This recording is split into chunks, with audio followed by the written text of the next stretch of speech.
मेरे प्यारे छात्र, 10वीं कक्षा की प्रथम भाषा हिंदी कक्षा में आप सबको स्वागत है। बच्चों, पिछली कक्षा में हम अध्ययन कर रहे थे कि कर्नाटक कुलपुरोहित आलूर वेंकटराव जी के नामक पाठ। इसके लेखक है श्री गुरुनाथ जोशी। इनके लेखक परिचय तथा आशय के बारे में हम अध्ययन किए हैं। आलूर वेंकटराव जी के बारे में हमें उतना मालूम नहीं है जितना हम बाकी सभी को जानते हैं।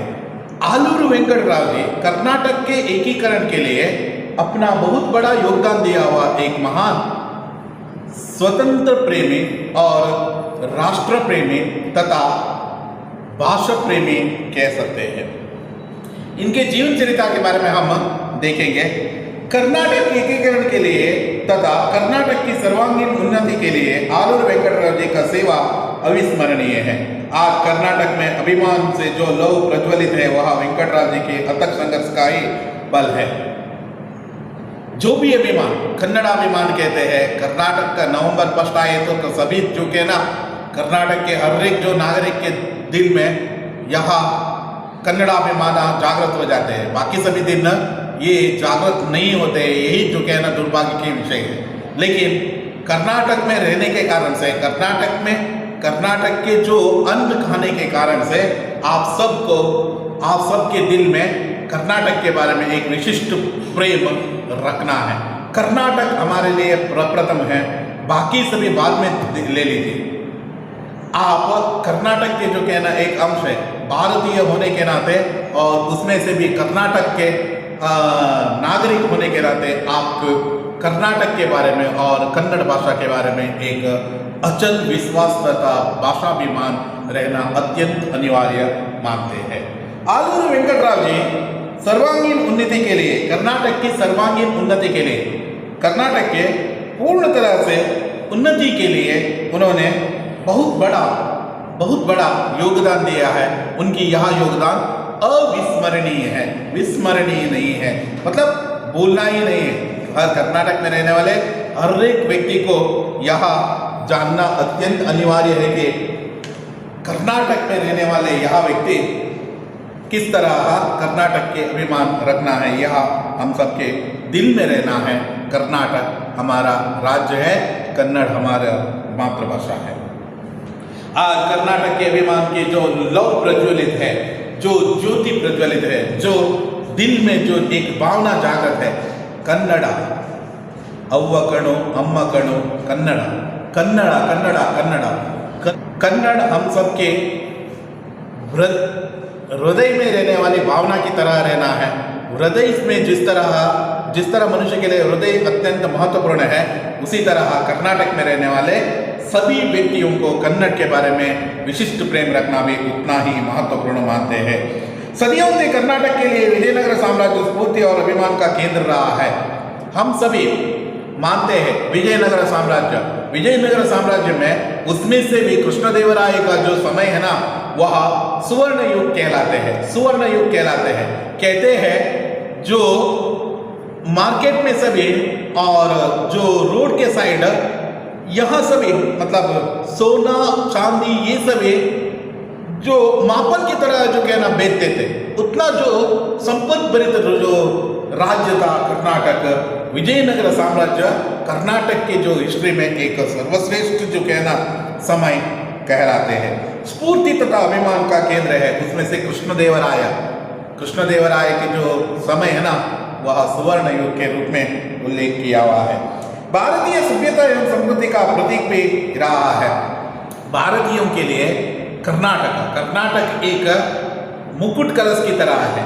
मुकुट के जो कहना मतलब मनुष्य के, मतलब एक भगवान के जिस तरह मुकुट से उसका शोभा बढ़ा जाता है, उसी तरह भारत देश में हमारा जो कर्नाटक के जो यहाँ बहुत मतलब मोस्ट पॉपुलैरिटी आप पाए हुए हैं। सिलिकॉन सिटी कहलाते हैं।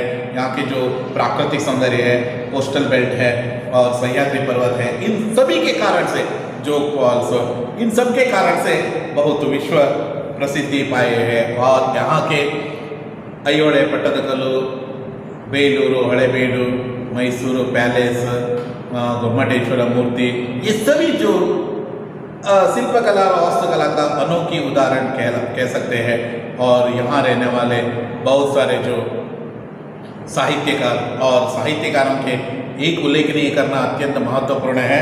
कर्नाटक एक ऐसा जो राज्य है पूरे जो भारत में जहाँ हिंदी के बाद में ज़्यादा से ज़्यादा आठ ज्ञानपीठ पुरस्कृत लेखक हमारे जो कर्नाटक के हैं। हिंदी के अलावा और कोई भी जो भाषा के जो लेखक नहीं हैं।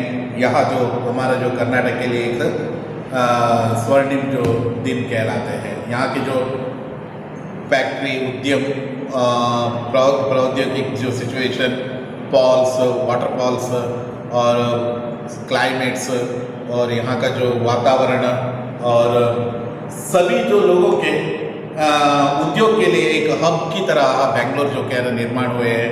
बहुत राज्यों के जो लोग यहाँ आकर बसे हुए हैं। ये सभी आपको याद रहना है। ऐसे साम्राज्य के पतन के उपरांत कर्नाटक छिन्न भिन्न हो गया। विजयनगर साम्राज्य का यहाँ जो इतिहास के उपरांत भी यहाँ छिन्न भिन्न हो गया मतलब कर्नाटक विभाजित हुए।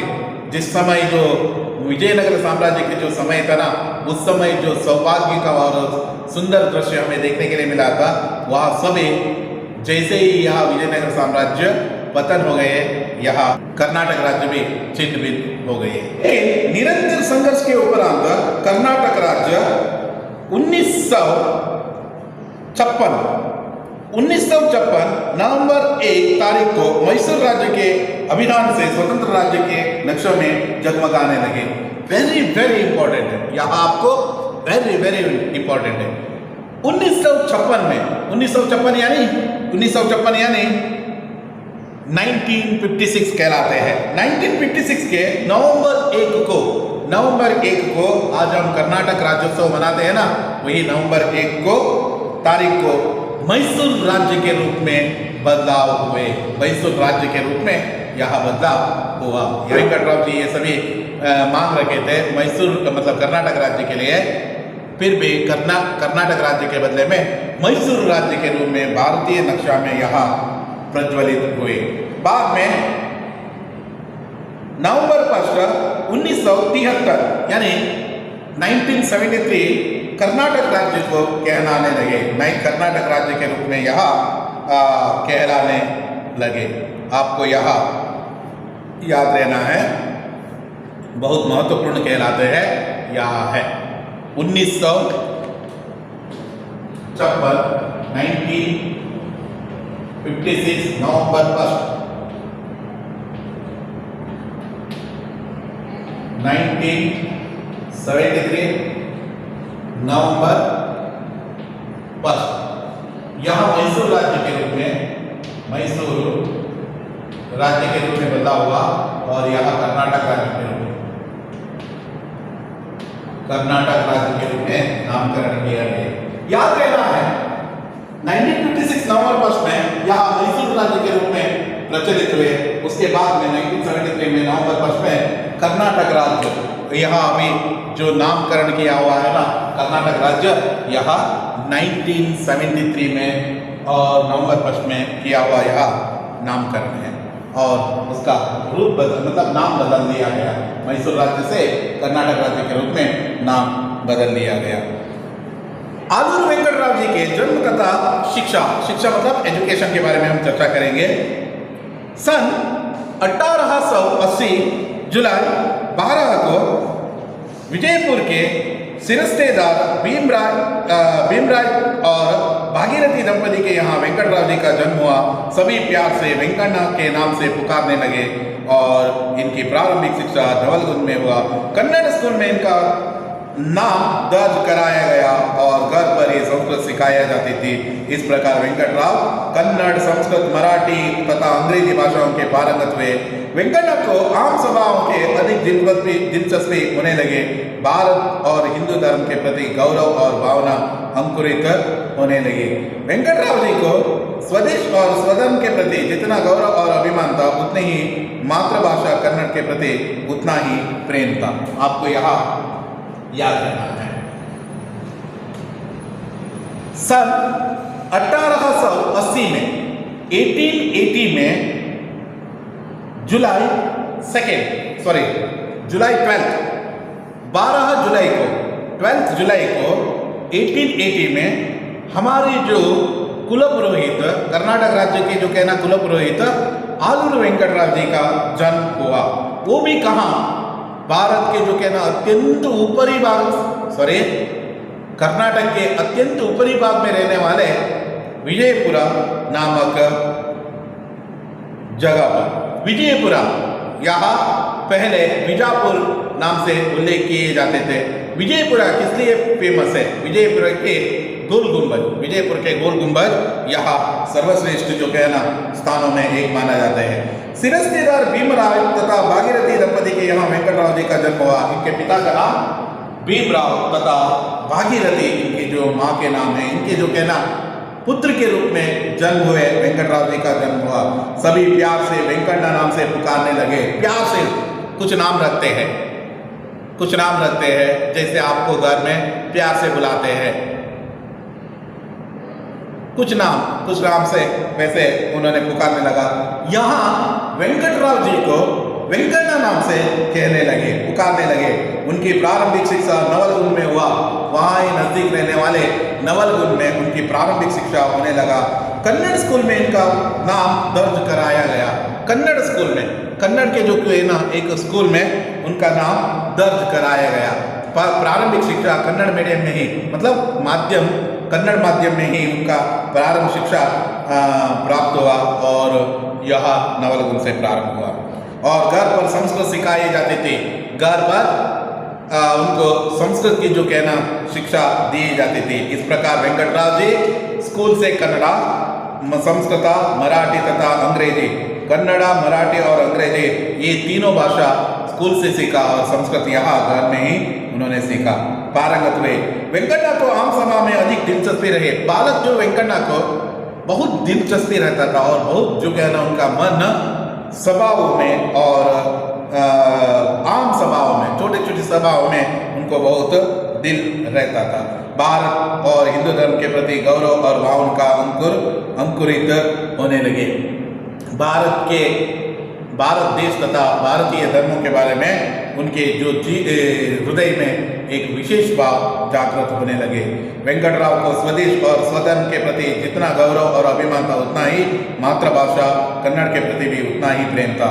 वेंकटराव जी को स्वदेश, भारत देश मेरा देश है और स्वधर्म मेरा धर्म है, हिंदू धर्म, इसके प्रति जितना गौरव और अभिमान था, उतना ही मेरी जो भाषा है, भाषा के प्रति भी उनको बहुत उनके हृदय में विशेष तरह का जो भावना और प्रेम था। वेंकटराव जी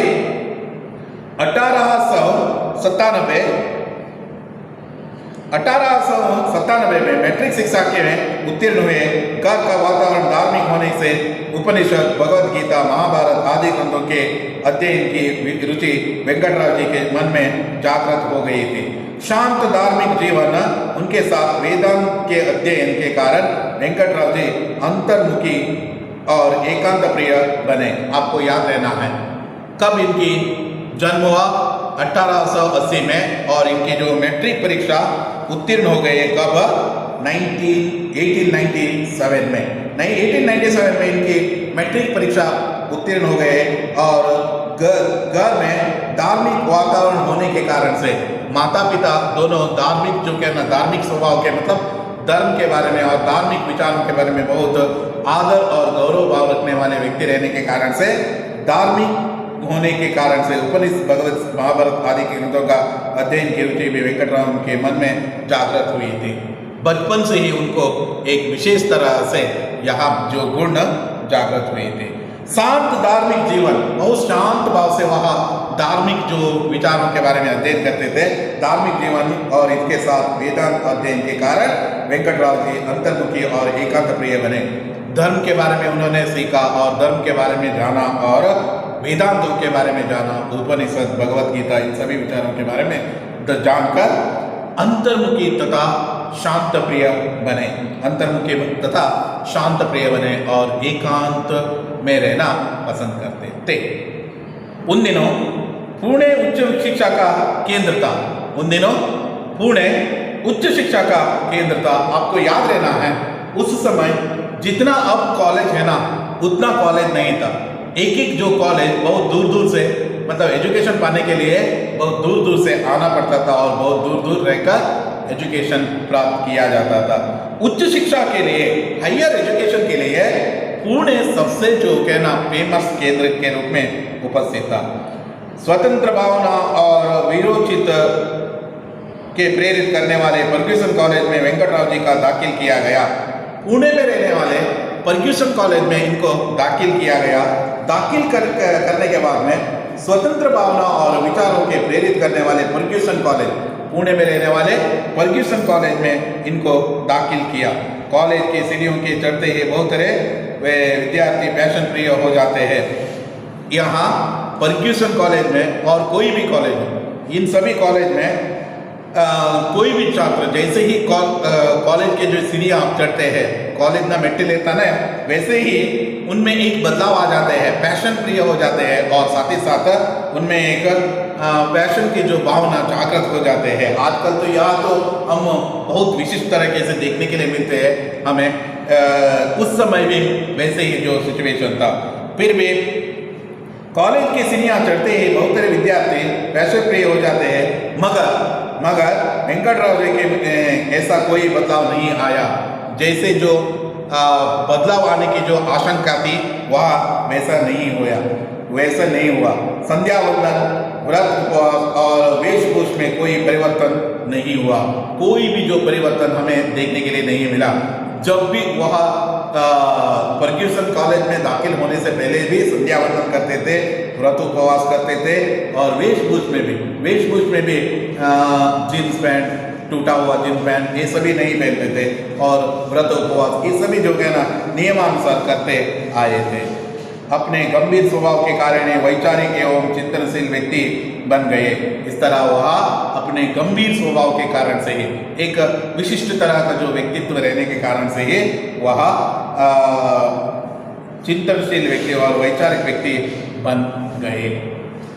अपने गंभीर स्वभाव के कारण से ही वैचारिक एवं चिंतनशील व्यक्ति बन गए। कॉलेज के प्राचार्य गोखले जी के भाषण से प्रभावित होकर सरकारी अधिकारी न बनकर वकील बनने की ठानी। वेरी इंपॉर्टेंट है। यहाँ वेंकटराव जी पर एक सबसे गहरा प्रभाव पड़ा है। वह व्यक्ति है उस समय के सबसे बड़े चिंतक, प्राध्यापक, बहुत सारे व्यक्तिगण हैं। इनके गोपाल कृष्ण गोखले जी के भाषण सुनकर ही अपने जीवन में बदलाव किए हुए, अपना जीवन को एक नया मोड़ दिया हुआ बहुत सारे व्यक्तिगण हमें देखने के लिए मिलते हैं। गांधी जी के राजकीय गुरु कहलाते हैं, पॉलिटिकल जो टीचर कहलाते हैं। किसको? गोपाल कृष्ण गोखले जी के। गोपाल कृष्ण गोखले जी के भाषण सुनकर ही, जैसे ही उनकी भाषण सुनने के बाद में हमारे यहाँ आलूर वेंकटराव जी के जो मन में एक भावना जागृत थी, वह था उसके जो पहला जो इंटेंशन था कि फर्ग्यूसन कॉलेज में दाखिल होते हैं मुझे एक गवर्नमेंट अधिकारी बनना है, सरकारी नौकर बनना है। इसलिए उन्होंने क्या किया था, शिक्षा प्राप्त करने के लिए फर्ग्यूसन कॉलेज में दाखिल हुए थे। जैसे ही इन्होंने इनकी भाषण सुना, भाषण सुनते ही उनमें एक भावना जागृत हुई। वह भावना है, वह सरकारी बनने से बेहतर है एक वकील बनना है। वकील बनकर भारत देश की समस्या को दूर करने के लिए प्रयत्न करना है। इस तरह उन्होंने वकील की शिक्षा प्राप्त करने के लिए उन्होंने यहाँ हमारे जो गोपाल कृष्ण गोखले जी ही उनको मार्गदर्शक के रूप में, मतलब उनके भाषण से ही मार्गदर्शन बन गए। अपने वचनों का पालन के लिए बड़े से बड़े कष्ट सहन करने वाले स्नेहमयी लोकमान्य तिलक जी के विचारों से प्रभावित हुए। अपने विचार, देखिए दो व्यक्ति इनके जीवन में बहुत गहरा प्रभाव डाले हैं। वह है, पहला है गोपाल कृष्ण गोखले जी और दूसरा है बाल गंगाधर तिलक। बाल गंगाधर जी तिलक जी के उनकी वह गुण जो कौन सा गुण है, अपने वचनों के पालन के लिए बड़े से बड़े, जो कुछ भी जो दिया हुआ वचन पूर्ण करने के लिए बड़े से बड़े कष्ट सहने के लिए भी यह तैयार थे। उनकी यह गुण हमारे जो आलूर वेंकटराव जी के दिल में बहुत गहरा प्रभाव डाला। स्नेहमयी लोकमान्य तिलक जी के विचारों से प्रभावित हुए। उनके साथ हुए प्रथम साक्षात्कार में ही वेंकटराव जी ने तिलक जी के प्रति श्रद्धा एवं भक्ति उमड़ पड़ी। साक्षात्कार मतलब मुलाकात कहते हैं। एक बार इन्होंने उनसे एक बार मुलाकात किए थे। मुलाकात करते वक्त इनको यह भावना मतलब उनकी यह गुण उनके जीवन चरित्र और उनके जीवन चरित्र में जो जो जो जो इंसिडेंट हुआ है ना, इन सभी विचारों के बारे में उनको यह भावना जागृत हुए। वेंकटराव जी ने कॉलेज में कन्नड़ विद्यार्थियों के लिए कन्नड़ क्लब का शुरू कर दिया। देखिए यहाँ कहते हैं भाषाभिमान का पहला जो फाउंडेशन स्टोन कहलाते हैं। भाषाभिमान का पहला जो फाउंडेशन स्टोन है यहाँ। उनके दिल में भाषा के प्रति इतना बड़ा अभिमान था कि कॉलेज में पुणे में रहने वाले, महाराष्ट्र का एक अंश रहने वाले पुणे की जो यहाँ कॉलेज में कन्नड़ के क्लब प्रारंभ करने के लिए इन्होंने आलोचना की। कर्नाटक से हम सभी है, कर्नाटक से गए हुए सभी विद्यार्थियों को बहुत सहायता पहुंचाने के लिए उन्होंने कन्नड़ क्लब के एक क्लब प्रारंभ करने का आलोचना किया। जिस तरह हमारे स्कूल में ना इको क्लब से यहाँ कन्नड़ क्लब प्रारंभ किया गया। विद्यार्थियों का एक बड़ा क्लब शुरू किया गया। उनके अधीक्षक सुपरिटेंडेंट खुद वेंकटराव थे। उनके जो मतलब नेतृत्व इन्होंने ही ले लिया। भाषा के प्रति अभिमान उत्पन्न करने का इस क्लब का उद्देश्य था, एकमात्र उद्देश्य था, कन्नड़ भाषा के प्रति अभिमान उत्पन्न करना है। कन्नड़ भाषा के मतलब कर्नाटक राज्य के जो कुछ भी विद्यार्थी है उन सबको कन्नड़ भाषा के प्रति अभिमान उत्पन्न करने के लिए इन्होंने इस क्लब का आयोजन और प्रारंभ किया। क्लब के सदस्यों के प्रयत्न से ही कॉलेज के पुस्तकालय में कन्नड़ की पुस्तकें लाई गई। क्लब की जो सभी जो सदस्यों मतलब क्लब में जो कोई भी सदस्य जो ज्वाइन हुए थे उन सब ने कन्नड़ की जो पुस्तकें लाकर यहाँ भर दिया और इस तरह पुस्तकालय में कन्नड़ का ही एक विशेष तरह का जो नाम वहाँ विराजमान हो गए। क्लब के सदस्यों ने प्रयत्न से कॉलेज के पुस्तकालय में कन्नड़ की पुस्तकें लाए गए। 1903 में वेंकटराव जी ने बीए की उपाधि प्राप्त की। 1903 में 1903 में वेंकटराव जी बीए परीक्षा की उपाधि प्राप्त की। एलएलबी पढ़ने के लिए वहाँ मुंबई जाना पड़ा क्योंकि मुंबई एलएलबी पढ़ना उनका जीवन का मकसद था। वहाँ जो मकसद इसलिए ताकि गोपाल कृष्ण की जी के भाषण सुनकर ही वहाँ एलएलबी पढ़ने के लिए वहाँ प्रेरित हुए थे और पढ़ने के लिए मुंबई जाना पड़ा। इससे वहाँ मुंबई गए। देखिए बीजापुर से नवलगुंदा, नवलगुंद से पुणे, पुणे से मुंबई।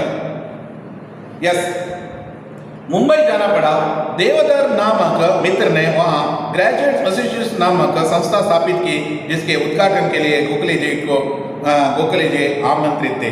देश सेवा का मार्ग कौन सा है युवकों के इस प्रश्न पर आधारित भाषण दिया गया जिसका गहरा असर वेंकटराव जी पर भी हुआ। एलएलबी का अध्ययन समाप्त करके वेंकटराव जी अपने गांव लौटे। वकालत के लिए दारुल की यहाँ पहुँच गया। Yes, okay. मुंबई गए। मुंबई में उनको उनसे एक और बार मुलाकात हुआ। अपने प्यारे से जो मतलब आदर्शनीय शिक्षक कहने वाले गोपाल कृष्ण गोखले जी के एक और बार उनसे मुलाकात हुई। देवधर नामक मित्र ने वहाँ ग्रेजुएट्स एसोसिएशन नामक संस्था स्थापित की। मुंबई में ग्रेजुएट्स एसोसिएशन नामक एक संस्था स्थापित की जिसके उद्घाटन के लिए गोखले जी को आमंत्रित किए थे। गोखले जी को मतलब उस वक्त बहुत दिलचस्पी भाषण देने वाले एक व्यक्ति है तो वह गोखले जी थे। उनको वहाँ आमंत्रित किए गए। देश सेवा का मार्ग कौन सा है युवकों के इस प्रश्न पर आधारित भाषण दिया गया जिसका गहरा असर वेंकटराव जी पर भी हुआ। देश सेवा का मार्ग कौन सा है यहाँ आपको संदर्भ में पूछ सकते हैं। आपको यहाँ याद रहना है क्योंकि पिछले 10 साल में एक बार यह प्रश्न प्रिपरेटरी में पूछे थे। प्लीज आपको एक बार पूछे थे, इसलिए मैं कह रहा हूँ आप सबको इसके बारे में याद रहना है। देश सेवा का मार्ग कौन सा है, यहाँ पाठ कौन सा है? कर्नाटक कुलपुरोहित आलूर वेंकटराव जी, और इसका लेखक जोशी जी। कौन सा जोशी है? गुरुनाथ जोशी जी। और यहाँ भाषण दिया हुआ युवकों के लिए प्रश्न के आधार पर भाषण दिया हुआ जो टॉपिक था, किसके द्वारा? गोखले द्वारा यहाँ भाषण दिए गए हैं। इस भाषण से वेंकटराव जी जैसे बहुत सारे युवकों पर गहरा असर इसका पड़ा। LLB का अध्ययन मुंबई के कॉलेज में उन्होंने समाप्त किया और उसके बाद में वकालत के लिए धारवाड़ पहुंच गए। देखिए आपको विजयपुर में जन्म, नवलगुंद में 10वीं कक्षा, पुणे फर्ग्यूसन कॉलेज में BA और मुंबई में LLB, और उसका वकालत करने के लिए, वकालत मतलब प्रैक्टिस करने के लिए और नहीं तो कुछ आमदनी अपनाने के लिए वह मतलब अपना कर्मभूमि के रूप में उन्होंने धारवाड़ को चुन लिया और धारवाड़ में आकर वह वकालत प्रारंभ कर दिया। जिस तरह देखिए वहाँ वकालत के जो कहना काम प्रारंभ कर दिया। दिव्य दर्शन कहते हैं, दिव्य दर्शन कहते हैं। दिव्य दर्शन यह एक अत्यंत महत्वपूर्ण विषय है बच्चों, आपको याद रहना है। यह अत्यंत महत्वपूर्ण इसलिए कह रहा हूं कि यह इस विषय पर आधारित ये प्रश्न जरूर आते हैं। आलूर वेंकटराव जी के जीवन में नया मोड़ किया हुआ दिव्य दर्शन क्या है? नया मोड़ क्या है मतलब जिस तरह हुआ LLB करके वकालत का जो प्रैक्टिस किया था वो वहां बदल के वहां एक और मतलब दूसरी जो तरफ अपना जीवन का जो डायरेक्शन बदल दिया, वैसा जो कौन सा जो इंसिडेंट हुआ था इसके बारे में हमें देखना है। दिव्य दर्शन अत्यंत महत्वपूर्ण है, प्लीज बच्चों यह जानकर रखिए। परीक्षा समाप्त हुई, वेंकटराव जी आलूर में अपने छुट्टी के दिन बिता रहे थे। धारवाड़ में अपना वकालत का जो यहाँ उन्होंने उनको अच्छा लगा और उसके बाद में वह घर मतलब गांव गए, आलूर गए, छुट्टी बिताने आलूर गए थे। अचानक एक दिन उनके घर में उनके घराने के कुलपुरोहित आए जो नव वृंदावन जाना चाहते थे। वृंदावन जाने के लिए वह कुलपुरोहित वहाँ आए थे। उसके साथ वेंकटराव जी भी निकल पड़े, उनके साथ ही यहाँ निकल पड़े। तुंगभद्रा के प्रशांत तट पर व्यासराय और अन्य माधव यतियों के समाधियों देखे, फिर हम्पी के उत्कथन के बारे में सारी जानकारी प्राप्त किया। वहाँ तुंगभद्रा के तट पर व्यासराय जी के और अन्य माधव यतियों के समाधियों को उन्होंने देखा और साथ ही साथ हम्पी की उत्कथन, हम्पी के जो कहना जो दिशा पहले कैसा था और अब कैसे बन गई, सभी जानकारी हासिल कर ली। तभी वेंकटराव जी का समझ में गए कि विजयनगर साम्राज्य की राजधानी का खंडहर हम्पी थी। वेरी इंपॉर्टेंट है, विजयनगर के राजधानी कौन से है? राजधानी यहाँ उल्लेख किया हुआ है, वह है हम्पी। हम्पी किस तरह खंडहर बन गए हैं? खंडहर मतलब शिलाखंड और ये सभी टूटा हुआ स्थिति में रहने वाले जो स्थिति है। वेंकटराव जी को समझ में आ गया कि विजयनगर साम्राज्य की राजधानी खंडहर हम्पी थी। विद्यारण्य जी के तपोभूमि, भुवनेश्वरी के पुण्य तटाक, ये सारे चित्र उन्हें विस्मित सा कर दिया। विद्यारण्य जी यहाँ तपस्या किए थे, तपोभूमि कहलाते हैं। विद्यारण्य जी के तपोभूमि, भुवनेश्वरी के पुण्य तटाक मतलब दड़क अंतर है, किनारे अंतर है, वैसे उन सभी जो कहना मतलब चित्र विस्मित कर दिया। इनके जीवन में एक छा गए ऐसा कह सकते हैं।